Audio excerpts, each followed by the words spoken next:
नमस्कार साथियों, मैं सूर्य प्रताप आपका स्वागत करता हूं आपके अपने चैनल पर।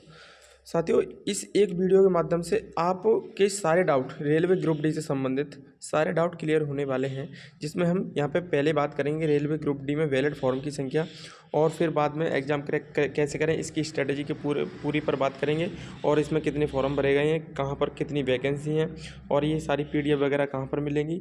और ये भी देखेंगे कि 2025 में, 2018 में, 19 में, अब 2013 में कितने फॉर्म भरे जा चुके हैं, हमारी स्ट्रेटजी क्या रहने वाली है, स्ट्रेटजी के बाद हम एंड में क्या निष्कर्ष निकलेगा हमारा, और अभी जो कट ऑफ है 2019 की, 2018 की, प्लस में 2025 की जो कट ऑफ है क्या जाने वाली है, परीक्षा में हाई स्कोर कैसे करें, और जितने भी सारे टिप्स हैं और ट्रिक्स हैं वो मैं बताऊंगा। कुछ मेरे पास RTI भी आए हुए हैं राइट टू इन्फॉर्मेशन के जरिए, वो भी मैं आपको बताऊंगा। और 2025 में एक्सपेक्टेड कट ऑफ क्या रहने वाली है, और कौन सी सेफ जोन है और कौन सी डेंजर जोन है, ये भी बताएंगे हम इस एक वीडियो के माध्यम से, ठीक है। और साथ में हम ये भी बताएंगे आपको, यहाँ पर मैं आपको बता दूँ, यहाँ पे एक बात और बताएंगे कि अभी हम क्लास चला रहे हैं इसी के ऊपर, तो रेलवे के एग्ज़ामों के लिए प्रमुख त्यौहार उत्सव, ये सारी जो ट्रिक्स है हम आपको बताएंगे।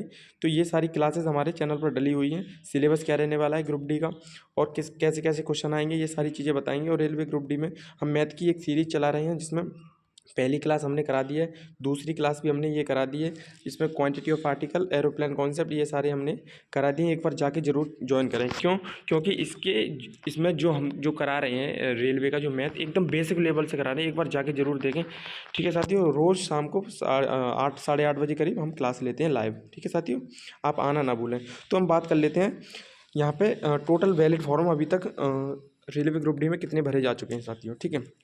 तो यहाँ पे मैं अब बात कर लूँ, तो देखो यहाँ पे क्या होता है कि जो RTI हमारे पास आया था उसमें ऐसा होता है कि हम एक ही जोन के लिए RTI डाल सकते हैं, ओनली एक जोन के लिए क्या कर सकते हैं, RTI डाल सकते हैं। तो एक जोन में जब हमने RTI डाला था तो उसमें कुछ रिप्लाई आए थे, तो उन्हीं के आधार पर हमने ये सारे वैलिड फॉर्म की संख्या बनाई हुई है, ठीक है। उससे पहले मैं आपको ये दिखा दूँ एक चीज़, यहाँ देखिए। अब वैसे तो आप सभी को पता होगा, फिर भी मैं आपको यहाँ बता देता हूँ, ये जोन लिखी हुई है, ये यहाँ पे NWR, NCR और SWR, ठीक है। ये UR की वैकेंसी लिखी हुई है, ये EWS की, ये OBC की, ये SC की और ST की, और इसमें ये टोटल पोस्ट लिखी हुई है। तो मैं यहाँ पे ये बताना चाहता हूँ कि सबसे ज़्यादा जो पोस्ट हैं वो दिल्ली की हैं। दिल्ली के साथ में जो सबसे ज़्यादा पोस्ट हैं वो किसकी हैं, एक तो कोलकाता की हैं। कोलकाता में देखिए, कोलकाता में एक ER और SER, ठीक है। ER का मतलब ईस्टर्न रेलवे और साउथ ईस्टर्न रेलवे, ठीक है। इसमें 1044 साउथ ईस्टर्न की हैं और 1870 इसकी हैं। तो मैं ये कहना चाहता हूँ कि जिनमें वैकेंसी ज़्यादा हैं उनमें तो फॉर्म भरेंगे ही भरेंगे, लेकिन यहाँ पे मैं आपको एक बात बता देना चाहता हूँ कि जो मुंबई जोन है उसमें देखो वैकेंसी कितनी है, भले ही ज़्यादा है, वैकेंसी भले ही ज़्यादा है, लेकिन फॉर्म की संख्या इसमें कम भरी गई है। यहाँ पर मैं मुंबई की दिखा देता हूँ आपको। यहाँ पे देखिए, ये मुंबई की दिख रहा है आपको। यहाँ पे वैकेंसी की टोटल 3244 है। यहाँ पे लगभग 10 लाख से ऊपर फॉर्म भरे जा चुके हैं। वहीं पर प्रयागराज की बात करें, वैकेंसी कम है, क्योंकि उत्तर प्रदेश में अपने भारत में सबसे ज़्यादा जनसंख्या रहती है। बिहार के कंपेरेटिवली बिहार में जनसंख्या घनत्व तो ज़्यादा है, लेकिन उत्तर प्रदेश में सबसे ज़्यादा जनसंख्या है, इसी कारण यहाँ पर फॉर्म की संख्या कम है। लेकिन फॉर्म जो भरे गए हैं अभी तक, आज कितनी तारीख है, आज तारीख है 20 फरवरी तक। और ये भी बता दूं आपको साथियों कि इसकी जो डेट एक्सटेंडेड है वो हो गई है, क्योंकि वो फरवरी मार्च 1 मार्च से हो गई है, 1 मार्च तक आपकी डेट एक्सटेंड हो गई है। तो जितने भी साथी हमारे जिन्होंने फॉर्म नहीं भरे हैं, तो मैं वो बताऊंगा कि कौन सी जोन से आप फॉर्म भरें, क्या सेफ जोन रहने वाली है आपकी, कौन सी जोन डेंजर रहेगी। यहाँ पे मैं बता दूं, देखो यहाँ पे मैंने अभी दिखाया कि कौन सी जोन डेंजर रहेगी। पहले यही बता देता हूँ आपको, कौन सी जोन डेंजर रहेगी और कौन सी सेफ़ रहेगी, क्योंकि साथी जितने हमारे साथी इंतजार कर रहे हैं कि सर हम किस जोन से फॉर्म भरें, अभी तक बहुत सारे साथियों ने फॉर्म नहीं भरा है, वो इसी का इंतजार कर रहे हैं कि हम किस जोन से फॉर्म भरें। तो पहले आप थोड़ा मामला समझ लीजिए क्या रहने वाला है, उसके बाद हम बता देंगे। वैसे ये मैंने लिख रखा है, यहाँ पर देखिए, ये मैंने यहाँ पर 6 लिख रखा है, यहाँ पर 4 होगा। टॉप 4 जोन मैंने यहाँ पे बांट रखी है, पहली, दूसरी, तीसरी और चौथी, ठीक है। ये टॉप 4 जोन है, यहाँ पे बांट रखी है, इनमें आप कहीं पे भी भर सकते हो, लेकिन अभी बताऊंगा, पहले आप समझ लीजिए कि। और ये टॉप सेफ जोन है, वो डेंजर थी, ये सेफ जोन है यहाँ पे, ठीक है। 5 सेफ जोन है यहाँ पे भरी हुई है, ये सभी मैं अभी बताऊँगा। पहले आप थोड़ा इसका मामला समझ लीजिए क्या है। देखिए यहाँ पर जो फॉर्म की संख्या भरी हुई, अभी मैं बताया था आपको, यहाँ पे तो कौन सी किसकी ज़्यादा थी अभी? मुंबई में भरे तो जा रहे थे, लेकिन कंपेरेटिवली प्रयागराज से कम भरे गए। प्रयागराज में लगभग 15 लाख फॉर्म अभी तक भरे जा चुके हैं 20 फरवरी तक। 10 दिन और हैं आपके पास। 10 दिन में आप जिन्होंने साथियों ने अभी फॉर्म नहीं भरा है वो भर देना। मैं बताऊँगा इस वीडियो को देख के भरना, क्योंकि इस वीडियो में सारे विषयों पर बात करी गई है। सारे विषयों को ध्यान में रखते हुए जब हमने ये पूरा डाटा को कलेक्ट करके बनाया है, तो एक बार इसको देख के उसी के बाद भरना कौन सी जोन सही रहेगी कौन सी नहीं। ठीक है, तो ये बताना चाहता हूँ मैं यहाँ पे कि प्रयागराज से कितने ज़्यादा फॉर्म भरे गए हैं। तो ये तो भाई कट्टा है, ये तो कोई भरे, मैं ये कह रहा हूँ ये तो कोई भरे ही नहीं तो ही बढ़िया है, क्योंकि इसमें वैकेंसी भी कम है, फॉर्म भी ज़्यादा भरे गए हैं। ठीक है, इतनी तो ये बात क्लियर हो गई यहाँ पर। ठीक है, अब आगे चलते हैं। और एक बात और दिल्ली की बता देता हूँ। दिल्ली में भी लगभग 12 लाख से ऊपर फॉर्म भरे जा चुके हैं दिल्ली में। ठीक है, अब मैं बता देता हूँ। पहले यहाँ पे थोड़ा जोन देख लेते हैं। ठीक है, जोन देख लेते हैं किस जोन से फॉर्म भरे गए हैं, जो 2018 और 19 का कट ऑफ के बारे में, या फिर 19 में जो जितने फॉर्म भरे गए थे उसके बारे में। ठीक है, railway group D total form fill up 2025 की हम बताएंगे, लेकिन यहाँ पे जो डाटा दिया गया है 2019 का, 2018 का और 2013 का। यहाँ पे सबसे पहले आपको देखने की ज़रूरत है कि टोटल वैकेंसी जो 2013 में आई थी वो 45,000 थी। अभी जो टोटल वैकेंसी कितनी है? 30,000 से ऊपर है। ठीक है, 2025 में। तो जब 2013 में 45,107 वैकेंसी थी, तो फॉर्म की संख्या 80 लाख प्लस थी। ठीक है, 80 लाख प्लस थी। और जब जो एस्पिरेंट पर सीट, एक सीट के लिए कितने एस्पिरेंट लड़ रहे थे? 177 एस्पिरेंट एक सीट के लिए लड़ रहे थे। ठीक है, यहाँ पर 2013 में। अब 2018 की बात करें, क्योंकि 2013 से सीधी 2018 में वैकेंसी आई थी ग्रुप डी की, तो वहाँ पे जो फॉर्म की संख्या थी तो 62,907 हो गई थी। यहाँ पे जो फॉर्म की संख्या थी, देखो यहाँ पे एक बात मायने यहाँ पे ये रखती है कि जब गैप ज़्यादा होता है तो फॉर्म हमेशा ज़्यादा भरते हैं। तो यहाँ पे वैकेंसी भी कम आई थी, वैसे इससे ज़्यादा आई थी लेकिन कम आई थी। तो कितना भरे गए थे? 1-2 करोड़ लगभग फॉर्म भरे गए थे। यहाँ पे 80 लाख ही लगभग, इससे 8 3 24, यानी कि लगभग 2.5 गुने फॉर्म इसमें भरे गए थे। और वैकेंसी पे मतलब एक सीट पे कितने बच्चे थे? 302 बच्चे लड़ रहे थे एक सीट के लिए। ठीक है, 2018 में। अब 2018 के बाद अब हम बात करें 2019 की। ठीक है, 19 में क्या हुआ?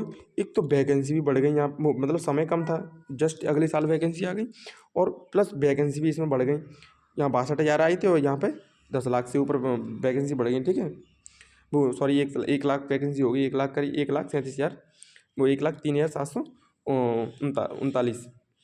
ठीक है, और यहाँ पे फॉर्म की संख्या देखिए कम भरी गई है।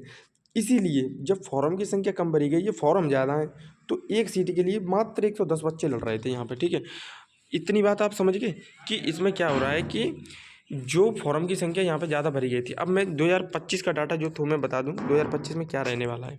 2025 में अभी तक कितने फॉर्म भरे जा चुके हैं उसके बारे में थोड़ा बता देता हूँ आपको। ठीक है, मैं रुकिए थोड़ा। अब देखिए यहाँ पे ये रुकिए थोड़ा, यहाँ पे मैंने लाया था, 1 सेकंड रुकिए।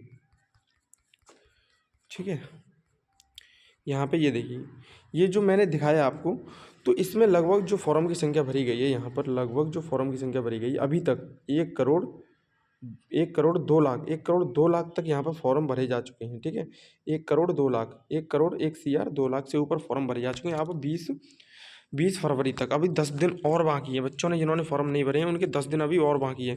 तो आप अंदाज़ा लगाइए, लगभग माने तो एंड के समय में जितने भी फॉर्म बच्चे नहीं भरते हैं कि भाई क्या है 500 रुपये तो लग रहे हैं, 400 बाद में वापस हो जाएंगे, तो वो क्या करते हैं जल्दी में भर देते हैं। और अधिकतर बच्चा एंड में ही भरता है, एंड में ही फॉर्म भरता है। तो यहाँ पे 2 करोड़ से ऊपर लगभग फॉर्म भरे जाने हैं अभी 10 दिन में। और देख लीजिए 10 दिन में 80 लाख से ऊपर फॉर्म भरे जाने हैं। यानी कि आप अंदाज़ा लगा सकते हो कि जब टोटल 2 करोड़ फॉर्म हो जाएंगे और वैकेंसी की संख्या कितनी है? ओनली 30,000। यहाँ पे वैकेंसी की संख्या कितनी है?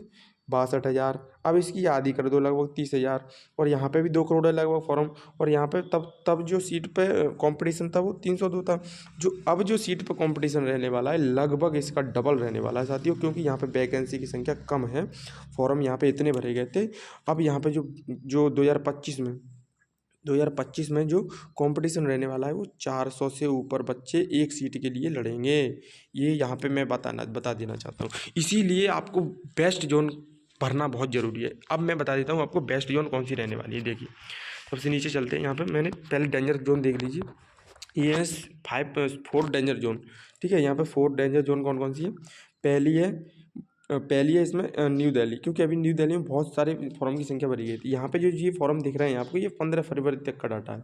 मेरे पास ये 15 फरवरी तक का डाटा है, मैंने इसको अपडेट नहीं किया था, लेकिन अभी मैंने ऊपर जो दिखाया था वो यहाँ पे न्यू दिल्ली में लगभग 12 लाख से ऊपर फॉर्म भरे जा चुके हैं। यहाँ पे 9 लाख दिखा रहा है, वहाँ 12 लाख से ऊपर फॉर्म भरे जा चुके हैं, यानी ये एक डेंजर जोन है। और उसके बाद मैं बात कर लूँ, यहाँ पे नॉर्थ ईस्ट फ्रंटियर रेलवे यानी गुवाहाटी भी एक डेंजर जोन है, क्योंकि यहाँ पे फॉर्म की संख्या अभी जो प्रेजेंट में फॉर्म की संख्या है वो लगभग 8 लाख से ऊपर है। ठीक है, यहाँ पे वैकेंसी भी कम है। बात करें अब हम ईस्टर्न रेलवे कोलकाता की, तो इसमें यहाँ पे तब 3 लाख दिखा रहा था, अभी प्रेजेंट में इसमें लगभग 6 लाख से ऊपर इसमें फॉर्म भरे गए हैं। सॉरी, 6 लाख नहीं भरे गए हैं, इसमें लगभग 8 लाख इसमें फॉर्म भरे गए हैं, और इसमें लगभग 9-10 लाख इसमें फॉर्म भरे गए हैं। ठीक है, अब आप इसीलिए इन जो जोन है इनको आप रहने दीजिए, इनको मत भरे, कभी मत भरना। अब मैं बता देता हूँ कुछ सेफ जोन कौन कौन सी। देखो, सेफ जोन क्यों बता रहा हूँ, ये सेफ जोन मैं इसीलिए बता रहा हूँ क्योंकि ये ना तो इसमें ज़्यादा कम वैकेंसी है और ना ही ज़्यादा वैकेंसी है, फिर भी फॉर्म की संख्या लिमिटेड भरी गई। देखिए, मुंबई, जितने भी साउथ जोन है, साउथ जोन में बच्चे क्या करते हैं, साउथ जोन में जो भारत के लोग हैं वो ज़्यादातर बिजनेस पर ध्यान देते हैं, तो नौकरी, कहने का मतलब है नौकरी कम करते हैं। तो यहाँ पे जो फॉर्म की संख्या भरी गई है, ये अभी तक का ये थोड़ा डाटा मेरे पास मिला है। ठीक है, ये इसमें मैं बता दूं आपको, इसको मन देखिए आप। ठीक है, ये जो फॉर्म की संख्या है इसको मन देखिए आप, फॉर्म की संख्या इसको मन देखिए। मैं आपको यहाँ पे बता रहा हूँ कि आप अगर फॉर्म भरें तो मुंबई जोन से भरें, अगर आपको नंबर लेना है। लेकिन अगर आपको यही कहना है कि मतलब मैं तो अपने ही प्रदेश में रहूँगा, अपने ही ज़िले में रहूँगा, अपने ही जोन में रहूँगा, तो आप अपने हिसाब से, चाहे भले ही कितना कंपटीशन हो, कितनी फॉर्म भरे जा रहे हो, आप अपनी जोन भरना, अगर आपकी पढ़ाई अच्छी है तो।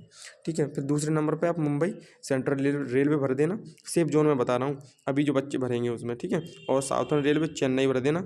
ठीक है, चेन्नई भर देना, क्योंकि इसमें वैकेंसी भी अच्छी खासी है, और मुंबई में भी वैकेंसी अच्छी खासी है।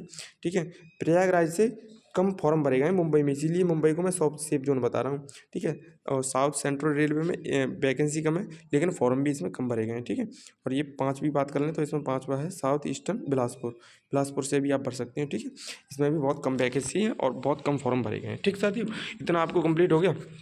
अब इसके बाद मैं आपको एक चीज़ और बता दूं, यहाँ पे एक चीज़ और बता दूं कि जितने भी हमारे यहाँ पे कोर्सेज चल रहे हैं, जितने हमारे वो चल रहे हैं, वो एक बार आप ज़रूर जा करके देखना ज़रूर कि उसमें किस प्रकार ट्रिक के माध्यम से आपको जीके याद कराई जा रही है। क्योंकि इसमें रेलवे ग्रुप डी में जो सिलेबस बात करूँ, वो सिलेबस मैं बता देता हूँ कैसा सिलेबस आने वाला है। देखिए, जो रेलवे ग्रुप डी में जो सिलेबस आने वाला है, उसमें आपको 25 नंबर का तो मैथ मिलने वाला है और 25 नंबर की साइंस मिलने वाली है। ठीक है, 25 नंबर का मैथ और 25 नंबर की साइंस दी है। देखिए, ये देखिए, यहाँ पे जो 25 नंबर का थी आपको साइंस और 25 नंबर का मैथ है, और 30 नंबर की इसमें वो है रीजनिंग, और 20 नंबर की जनरल अवेयरनेस है। ठीक है, तो आपको अगर जनरल अवेयरनेस यानी जीके में आपको अच्छा स्कोर करना है, तो हमारे इसी यूट्यूब चैनल पर आपको ट्रिक के माध्यम से जीके कराई जा रही है, तो इसको एक बार देखना जरूर, अच्छी 100% लगेगी आपको। ठीक है, मैथ भी हम ही करा रहे हैं, तो एक बार हमारा मैथ जरूर देखना, क्योंकि हम जो मैथ करा रहे हैं वो एकदम बेसिक लेवल से ऊपर तक उठाते ले जा रहे हैं, टॉपिक वाइज करा रहे हैं। ठीक है, उसको भी आप एक बार जरूर देखना। जनरल साइंस की बात है तो उसका मैं एक नेक्स्ट वीडियो में आपको स्ट्रेटेजी बता दूंगा कहाँ से पढ़नी है, और रीजनिंग की भी आपको बता दूंगा कहाँ से पढ़नी है। ठीक है, 2 की मैंने बता दिया। ये बिल्कुल आपको भरोसा करना चाहिए एक इंसान पर। हम आपको भरोसा दिला रहे हैं कि हम आपके ग्रुप डी में, आप अगर शिद्दत से पढ़ेंगे तो हम 2-3 महीने में अपने पूरे सिलेबस को कंप्लीट करके आपका सिलेक्शन करा देंगे। ठीक है साथियों, ये थी उसमें बातें।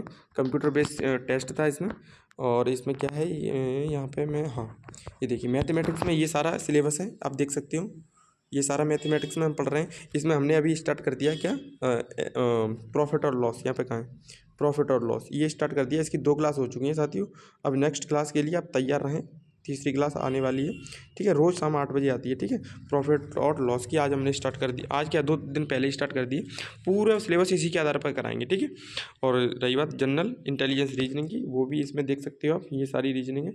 ठीक है, इसको आप कहीं से भी कर सकते हो। उसके बाद यहाँ पर जीके जीएस की बात करूँ तो देखिए, ये रही जीके जनरल साइंस की बात करूँ तो ये सिलेबस है 10th physics chemistry bio 10th level की आएगी, physics chemistry bio 10th level की आएगी। ठीक है, 10th लेवल। और बात करें जनरल अवेयरनेस यानी कि करंट अफेयर और जीके जीएस की, तो ये सारा इसमें दिया हुआ है। ये भी हम इसी के लेवल से करा रहे हैं। अभी हमने कहाँ पर कराया, जो कल्चर है ना, कल्चर वाले टॉपिक में हमने अभी अभी कल्चर वाले टॉपिक से अभी हमने नृत्य का प्रमुख त्यौहार और सबकी एक क्लास ली हुई है। ट्रिक के माध्यम से एक बार देखना, 10 मिनट की है और प्रमुख त्यौहार आपको साउथ एंड ईस्टर्न के याद हो गए होंगे, देख लीजिए जिन बच्चों ने देखी होगी। तो इसी प्रकार सिलेबस के बाद हम करा रहे हैं ग्रुप डी का जो कुछ भी इसमें सिलेबस के हिसाब से वो सभी करा रहे हैं, ठीक है। ये सारा डाटा लिखा हुआ है। फिजिकल स्टैंडर्ड पीईटी आप देख सकते हो इसमें, ठीक है। मेल के लिए क्या रहने वाला है, मेल के लिए 100 मीटर रनिंग रहेगी, 2 minute in 1 distance without putting the weight down, ठीक है। 2 मिनट में आपको जाना है 100 मीटर तक, एक 50 किलो का बोझा धर के, ठीक है। इसी प्रकार 35 किलो का, यहाँ पे 35 किलो का लड़कों के लिए और 20 किलो का लड़कियों के लिए, ठीक है। इस प्रकार आप देख सकते हो उसमें। अब ये हो गया आपका। इसके बाद मैंने ये सारी बताई दी कि आपको ये क्लासेस पढ़नी है। अपने चैनल पर एक बार जा करके विजिट करके ज़रूर देखना। और उसके बाद में आपको क्या, हाँ ये भी देखना, ठीक है। ये ज़रूर देखना एक बार जा करके। मैंने यहाँ पे ये इसके फ़ोटो लगा दिए हैं, एक बार जाके ज़रूर देखना है, ठीक है। ये सारा डाटा मैंने बता दिया, ये भी बता दिया आपको, और हाँ ये भी बता दिया मैंने अभी। उसके बाद यहाँ पे चलते हैं। कट ऑफ को प्रभावित करने वाले क्या कारक रहने वाले हैं। कट ऑफ कई चीज़ों पर निर्भर करती है, ठीक है। तो कट ऑफ की बात कर लें तो यहाँ पर परीक्षा का कठिनाई स्तर, अगर पेपर आसान होगा तो कट ऑफ ज़्यादा जाएगी, ये सभी को पता है। उम्मीदवारों की संख्या ज़्यादा आवेदन होने पर कट ऑफ बढ़ सकती है, ठीक है। उम्मीदवारों की अगर संख्या ज़्यादा होगी तो कट ऑफ बढ़ सकती है। उम्मीदवारों की संख्या पर निर्भर करता है। ज़्यादा होगी तो कट ऑफ क्या होगी, ज़्यादा होगी उम्मीदवारों की संख्या तो कट ऑफ बढ़ेगी, उम्मीदवारों की संख्या कम होगी तो कट ऑफ घटेगी। रिक्तियाँ अगर वैकेंसी अगर ज़्यादा हैं तो कट ऑफ कम होगी, अगर वैकेंसी कम है तो कट ऑफ ज़्यादा होगी। नॉर्मलाइजेशन की बात करें तो आरआरबी में इसको नॉर्मलाइजेशन किया जाता है, जिसमें कुछ बदलाव हो सकते हैं, ठीक है। कुछ बदलाव क्या हो सकते हैं कि वही उसी पर डिपेंड करता है कि कितनी वैकेंसी है और कितने इसके फॉर्म भरे जा रहे हैं और कितने बच्चे पेपर दे रहे हैं, ठीक है। ये बात कर ली। और यहाँ पे फाइनल निष्कर्ष की बात करें तो यहाँ पे पहले मैं इसकी कट ऑफ बता देता हूँ। 2025 की कट ऑफ क्या रहने वाली है। ये जो कट ऑफ दिखाई दे रही है आपको 2018 की और 19 की, किसकी, 2018 की और 19 की, ठीक है। 2019 में जो कट ऑफ है ये दिख रही है जनरल की 65 से 75 गई थी 2019 में। 2018 में 65 से 72 गई थी कट ऑफ, किसकी तो ग्रुप डी की, ठीक है। अगर हम कई सारे ज़्यादातर बच्चे ओबीसी से आते हैं तो ओबीसी के बच्चे 68 से 70 के बीच में गई थी कट ऑफ 2019 में, और 60 से 68 के बीच में ये 2018, यहाँ 28 लिख दिया, सॉरी यहाँ पे किसी ने 28 लिख दिया, मैंने, हमारे जो प्रिंटर साहब है उन्होंने 28 नहीं होगा, यहाँ पर 18 होगा, ठीक है। 2018 ये सारी कट ऑफ आप देख सकते हो। अगर हम बात करें 2025 की कट ऑफ क्या जाने वाली, क्योंकि ये तो आपने देख लिया 2019 और 2018 की, लगभग 70 के आसपास जा रही है और 50 के आसपास जा रही है SC ST की, ठीक है। मतलब आपके जो नंबर हैं वो अगर 60 से ऊपर और 80 से नीचे हैं तो आपका सिलेक्शन हो जाएगा। लेकिन मैं 2025 के हिसाब से मैंने जो डाटा बनाया है उसको मैं दिखाना चाहता हूँ आपको, ठीक है। ये देखिए RRB group D 2025 safe zone and safe zone की जो एक्सपेक्टेड कट ऑफ है वो क्या जा सकती है। डेंजर जोन की नहीं बता रहा हूँ, सेफ जोन की, जो भी मैंने 4 जोन बताए, ठीक है। उसमें सामान्य यानी यूआर की जो अनरिजर्व्ड जनरल है उसकी 65 से 73 जा सकती है, और 60 से 68 ओबीसी की जाएगी, और 55 से 63 SC की जाएगी, ST की 50 से 60 जाएगी, और EWS की 62 से 70 जाएगी। अब 62 से 70 क्यों, क्योंकि EWS वाले जो लोग होते हैं वो जनरल वाले ही होते हैं, लेकिन उनकी आर्थिक स्थिति कमज़ोर होती है इसीलिए, ठीक है। यानी कि यहाँ पे निष्कर्ष ये निकला कि अगर आप ग्रुप डी में 60 से 70 के बीच में अगर स्कोर करते हैं, 60 से 70 के बीच में अगर स्कोर करते हैं तो आपका सिलेक्शन 100% होने वाला है, ठीक है साथियों, ठीक है। आप शॉर्ट लिस्टेड हो जाएंगे फर्स्ट पेज के लिए, डिपेंड करेगा DBPST के लिए अंत में, उसके लिए कट ऑफ थोड़ी हाई भी जा सकती है, 70 से 75 भी जा सकती है, ठीक है भाई, 70 से 75 भी जा सकती है DBPST के बाद जो लिस्ट लगती है फाइनल लिस्ट उसकी।